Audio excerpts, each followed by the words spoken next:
sagrado e passe a compartilhar a palavra que o Senhor tem colocado no meu coração para esta noite tão especial de quinta-feira, em que nos reunimos aqui para mais um dia da 10ª Escola Bíblica desta tão abençoada e conceituada igreja. Eu quero que os irmãos saibam de minha alegria em ter a oportunidade de retornar aqui para estar com vocês, o que para mim se constitui de uma grande alegria.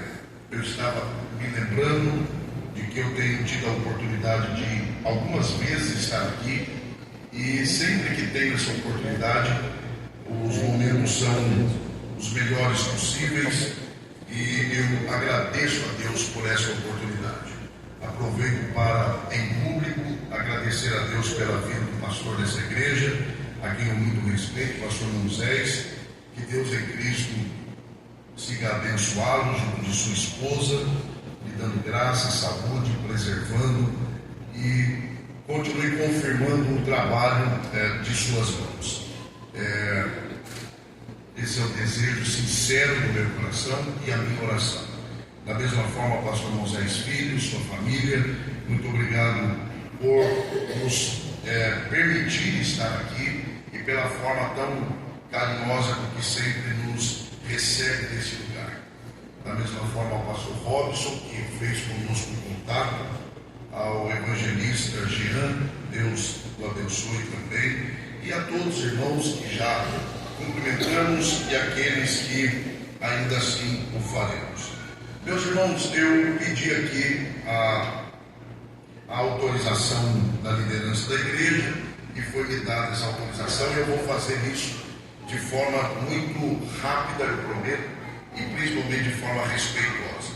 Eu trago comigo alguns livros de minha autoria. Eu não vou falar de todos os que eu trouxe, mas além dos outros eu recomendo esses dois que estão em minhas mãos. Este, Vocação, Descobrindo o Seu Chamado. Este é um livro que eu trabalho basicamente 3 pilares da vocação. O primeiro, como e por que descobrir a minha vocação. Em segundo lugar, como potencializar a minha vocação. E em terceiro e último lugar, como executar a minha vocação.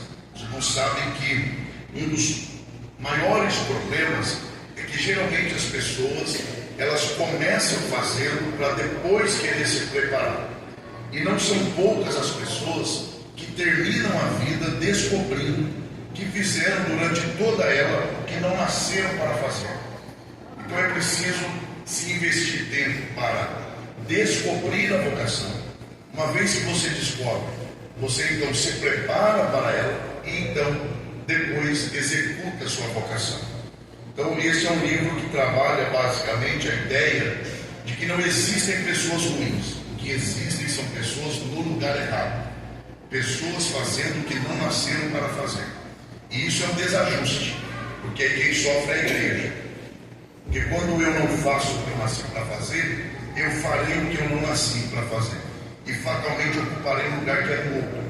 Então é preciso que trabalhemos esse aspecto, e esse é um livro que em alguma medida vai lhe ajudar nesse sentido. Eu termino essa parte recomendando este meu livro, que na verdade é um livro já esgotado, porque ele foi um livro de apoio de uma das lições bíblicas da CPAD que eu comentei, que é o livro Liderança da Igreja de Cristo, Escolhidos por Deus para Servir.